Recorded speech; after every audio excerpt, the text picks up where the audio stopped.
Hello दोस्तों, welcome back to Dinesh sir ITI। और आज अपन बात करने वाले हैं शासकीय ITI में मेहमान प्रवक्ता मतलब गेस्ट फैकल्टी की भर्ती के संबंध में। अब आपको पता है कि जो कॉमन मेरिट सूची है उनकी ज्वाइनिंग हो चुकी, हालांकि 29 लास्ट डेट थी उनकी ज्वाइनिंग की, ठीक है ना, 29 सितंबर। वो भी यहाँ पे हो चुकी है। अब सवाल ये उठा कि सर हमारा 50 नंबर पर नाम है, 70 नंबर पर नाम है, 35 नंबर पर नाम है या 15 नंबर पर नाम है, हमारी ज्वाइनिंग होगी या नहीं होगी। हम वो आज वीडियो में बात करने वाले हैं। नेक्स्ट हम वीडियो में बात करने वाले हैं कि भाई हमारे पास प्राइवेट ITI का हमने एक्सपीरियंस लगाया हुआ था, और चूंकि हमारे वेरिफिकेशन हो चुका है, आपने मानी दिखाया हो, लेकिन जब ज्वाइनिंग करने जाओगे तो वहां पे हमारी ज्वाइनिंग होगी या नहीं होगी, ये हम बात करने वाले हैं। नेक्स्ट हम बात करने वाले हैं कि कोई मान लो फीमेल सीट है और वहाँ पर कोई फीमेल नहीं आता तो क्या मेल का वहाँ पे ज्वाइनिंग हो सकती है नहीं हो सकती है। और नेक्स्ट हम बात करने वाले हैं यहाँ पे कि मान लो क्या प्रिंसिपल की लिस्ट यहाँ पे आने वाली है। यदि आप लोग ज्वाइन करने जाओगे तो आपको पहले मालूम कर लेना है कि वहाँ पर जो ट्रेनिंग ऑफिसर है क्या वो प्रभार पर तो नहीं है प्रिंसिपल के, ठीक है ना। तो ये बहुत सारी बातें आपको यहाँ पर कर लेना है, हम एक एक करके बात करने वाले हैं। देखिए पहले हम बता दें, आपको चेक कर लेते हैं। यहाँ पे देखिए अभी जो ज्वाइनिंग स्टार्ट हो चुकी है। देखिए आप लोग देखोगे तो सभी ITI में ज्वाइनिंग है वो यहाँ पर में आप हो चुकी है, ठीक है ना। तो आप लोग यहाँ पे चेक कर लो पहले कि भाई आपने जिस ITI में फॉर्म भरा था क्या वहां पर कोई मेहमान प्रवक्ता यहाँ पे आ चुका है, ठीक है ना। यदि वो आ चुका है क्या वो सही तरीके से ज्वाइन हुआ है, मतलब वहां पर जो सीट थी उसी सीट अनुसार वो ज्वाइन हुआ है, ठीक है ना। या मान लो किसी, ये भी हो सकता है कि भाई वहाँ डिप्लोमा का पद था, क्या वहाँ पे डिप्लोमा वालों को ज्वाइन कराया है या वहाँ पे ITI वाले को ज्वाइन कराया है, ये भी आपको चेक करना है। क्या वहाँ किसी आपका आपके पास कॉल, आपका मान लो 2 नंबर पर नाम है और 5वें नंबर को ज्वाइन करा लिया, तब आपको शिकायत भी करनी है। मान लो कहीं कहीं ऐसा भी हो सकता हो गया हो, भाई आपको कॉल नहीं आया हो लेकिन नेक्स्ट वाले आवे तो ज्वाइन करा लिया, तब आप उस कंडीशन में आप संयुक्त संचालक को आप लोग पत्र लिख सकते हैं, या संचालक महोदय को आप लोग पत्र यहाँ पे लिख सकते हैं। उनकी ईमेल ID आप लोग यहाँ भेज देना, ठीक है ना। उसकी हम लिंक दे देंगे आपको वीडियो के डिस्क्रिप्शन में, आपकी ईमेल ID मिल जाएगी, ठीक है ना। तो ये भी आपको चेक करना है। नेक्स्ट मान लो किसी, आपको ये भी ध्यान रखना, वैसे ध्यान रखना है आप लोगों के लिए कि मान लो क्या होता है कि जैसे बेले ट्रेड है और उसमें चूंकि क्या इस वर्ष एडमिशन बहुत कम मात्रा में हुए हैं यहाँ पर, ठीक है ना। तो वहाँ पे 40 की, कहीं कहीं 40 की है मान लो बेले ट्रेड में जो सीट है, तो उसमें 20 सीट ही भरानी है, बाकी सीट नहीं भरानी है। और तो क्या होगा कि वहाँ पर फिर गेस्ट फैकल्टी को नहीं बुलाया जाएगा, क्योंकि भाई जो सीट है वो नहीं भरानी है, ठीक है ना। ये भी आपको चेक करना है। दूसरा आपको ये भी चेक करना है कि भाई पहले रिक्त पद था और अब चूंकि नए ट्रेनिंग ऑफिसर आ चुके हैं, उन्हें ज्वाइन कर लिया है, तो उस कंडीशन में आपको ज्वाइन नहीं करवाएं क्योंकि वहाँ पे आ चुके हैं, ठीक है। ये भी आपको विशेष ध्यान देखना है कि वहाँ पे आ चुके हैं। तीसरा आपको ये भी विशेष ध्यान रखना है कि मान लो जहाँ पे जो कोई ट्रेनिंग ऑफिसर है उसके पास प्रभार प्राचार्य का, तो आपको ये भी ध्यान रखें कि आपको ये पता होना चाहिए कि अभी जो प्रिंसिपल की लिस्ट है वो यहाँ पे आने वाली है, तो वो प्रिंसिपल यहाँ पे ज्वाइन करने वाले हैं। यदि आप लोग ज्वाइन करने चले जाओगे तो फिर आपको हटना पड़ेगा 15 दिन के अंदर, ठीक है। तो ये भी आपको पहले चेक कर लेना है, ठीक है ना। ये बहुत मतलब आपको सोचना पड़ेगा ये। अब बात आती है सर हमारा 10 नंबर पर नाम है, 15 नंबर पर नाम है, या मान लो कोई 17 नंबर पर नाम। देखिए आपको पहले ये चेक करना है कि आपने जिस ITI फॉर्म भरा है क्या अभी रिक्त सीट है वहाँ पर, ठीक है ना। रिक्त सीट है तो आपको वेट करना है, हो सकता है वो ऊपर वाले कॉल लगा रहे हैं, क्योंकि जो समय देने का है अधिकतम भाई 3 दे सकते हैं, अधिकतम 7 दिन का टाइम दे सकते हैं ज्वाइन करने के लिए। फिर आप यदि कोई नहीं करता फिर नेक्स्ट को बुलाते हैं।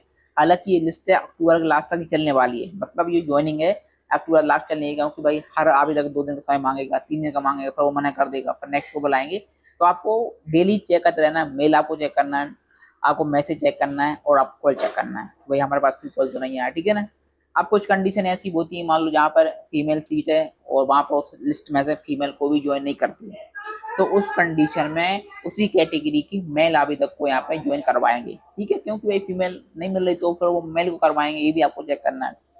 और नेक्स्ट आपको ये भी चेक करना है कि मान लो कोई ऐसे अभी वर्तमान में कोई गेस्ट फैकल्टी वहाँ पे कोई ट्रेनिंग ऑफिसर आ गया, तो वरिष्ठ कनिष्ठ का जो नियम है उनको हटाया जाएगा, ठीक है ना। मान लो किसी ने पहले ज्वाइन करी, फिर किसी ने 2 तारीख को ज्वाइन किया, किसी ने 5 तारीख को ज्वाइन किया, तो जिसने 5 को किया उसको यहाँ पे हटाया जाएगा, ये भी उसमें नियम है। कुछ उसमें नियम ये भी होता है कि मान लो कि वहाँ पर मान लो एक डिग्री का डिप्लोमा पद है और एक ITI के पद है, ठीक है ना। और मान लो कोई डिप्लोमा वाला आ जाता है तो 2 डिग्री डिप्लोमा एक साथ रह सकते हैं, लेकिन 2 ITI वाले एक साथ नहीं रह सकते। मान लो इस कंडीशन ये होता है कि मान लो वहाँ पर 2 गेस्ट फैकल्टी हैं, एक ITI वाला है और एक डिग्री डिप्लोमा वाला है, और ट्रेनिंग ऑफिसर आ जाता है ITI वाला, उस कंडीशन में ITI वाले को यहाँ पे हटाएंगे, उसमें वरिष्ठ कनिष्ठ नहीं दिखा जाएगा, ये भी आपको ध्यान रखना है। तो बहुत सारे कुछ नियम रहते हैं इसमें, ठीक है ना। अब नेक्स्ट है देखिए फीमेल जो बता दूं मैं, जो प्रिंसिपल की लिस्ट है वो भी यहाँ पर बहुत जल्द आने वाली है, उनकी दो ज्वाइनिंग यहाँ पर होने वाली है। तो आप लोग जब भी ज्वाइन करने जाए पूछ लें कि भाई क्या वहाँ पर बार पर तो नहीं है कोई प्राचार्य और स्टेट का ट्रेनिंग ऑफिसर, तो आप लोग ज्वाइन करने आपका जो समय है वो खराब हो जाएगा, ठीक है ना। अब जैसे मान लो किसी जो वेल्डर ट्रेड है उसमें मान लो मैंने आपको बता दिया भाई ये 2 यूनिट है और यदि एडमिशन कम नहीं होते फिर आपको ज्वाइनिंग आपको नहीं मिलने वाली है, ठीक है ना, ये भी आपको चेक कर लेना।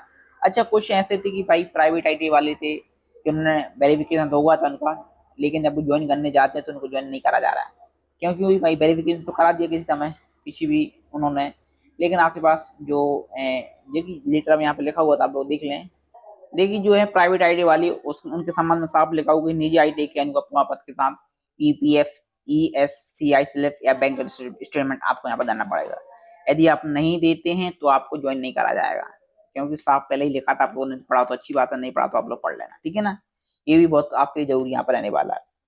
नेक्स्ट बात आती है कि भाई क्या पुनः मेरिट सूची बनेगी। देखिए क्या हुआ कि जो उज्जैन संभाग है वहां के जो जेडी सर उन्होंने यहाँ पे लेटर यहाँ पे जारी कर दिया था और उसमें ये लिखा था कि मान लो जो जिनका वेरिफिकेशन हो चुका है, जो मेरिट में प्रथम स्थान पे आ चुके हैं, ठीक है ना, और यदि वो ज्वाइन करने आते हैं आईटीआई में और यदि वो स्टेट बैंक कुछ नहीं बताते बैंक स्टेटमेंट, तो फिर उनको ज्वाइनिंग यहाँ पर नहीं कराएंगे, क्योंकि डबल से मेरिट बनेगी उसी संस्था पर और फिर उसके नंबर जो अनुभव के बाद काट के आपका नंबर नीचे जाएगा, ठीक है।